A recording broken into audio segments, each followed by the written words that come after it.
చెప్పేసి చీర అడ్డు పెట్టుకున్నాను. నా చీర 2,000 పట్టుకొని నా కొడుకు మేడం వీడిని ఎత్తుకొని బీసీకి వచ్చినాను. స్కూల్ అడ్మిషన్ లో చేర్చాను చెప్పి కట్టేసి కొట్టినారు మేడం. వాళ్ళంతా కమిలిపోయింది. ఒక ముసలోడు మన వెంకటలక్ష్మి, మునికెన్నప్ప, జగదీశ్వరి, రాజా చాలా దారుణంగా మాట్లాడినాడు.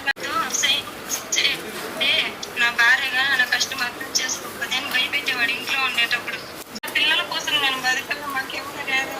నన్ను చూసి చూడనట్లు రోజులు 200 మంది ఏదో ఫంక్షన్ ఊర్లో అందరూ చూసేనట్లు లేదమ్మా లేదమ్మా, ఇది చాలా దారుణం. ఇది నాకు నేను మాట్లాడాను, శ్రీకాంత్ గారితో కూడా నేను మాట్లాడాను. వెంటనే విషయం తెలిసిన వెంటనే మాట్లాడాను. నేను డిపార్ట్మెంట్ వాళ్ళతో మాట్లాడతాను. ఆల్రెడీ కేసు కూడా ఫైల్ చేశారు. వాళ్ళని కూడా నీకు కూడా ఏం లేదు, నువ్వు కంగారు పడకు, గవర్నమెంట్ మీకు అండగా ఉంటుందమ్మా. ఓకేనా? శ్రీకాంత్ గారు ఆల్రెడీ నీతో మాట్లాడారు.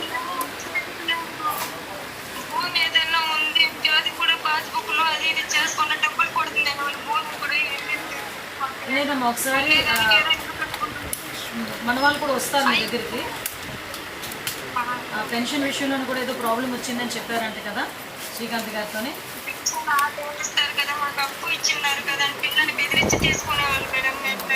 అదే అవన్నీ కూడా తీసుకొని నేను డిపార్ట్మెంట్ వాళ్ళతో కూడా మాట్లాడతానమ్మా. నువ్వు ధైర్యంగా ఉండు. సార్ కూడా నీతో చెప్పమన్నారు, ధైర్యంగా ఉండని చెప్పమన్నారు. శ్రీకాంత్ గారు కూడా మీతో మాట్లాడుతున్నారు, కంటిన్యూ టచ్లో ఉన్నారు తల్లి. ఏ ఇబ్బంది అయినా ఒకసారి శ్రీకాంత్ గారు కూడా మీరు చెప్పండి, నేను ఫాలో అప్ చేసుకుంటాను. సరేనా? ఓకే అమ్మా, ధైర్యంగా ఉండమ్మా.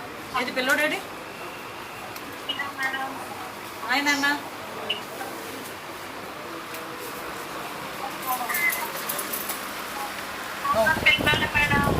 ఏం లేదులే అమ్మా, కంగారు పడుతున్నాడు.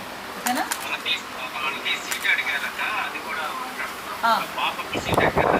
ఎక్కడ సీట్ అడిగారు?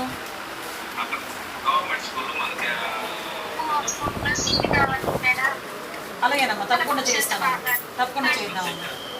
ఆల్రెడీ శ్రీకాంత్ గారు మాట్లాడారు, ఎమ్మెల్సీ గారు, తను చూసుకుంటారు. ఓకేనా?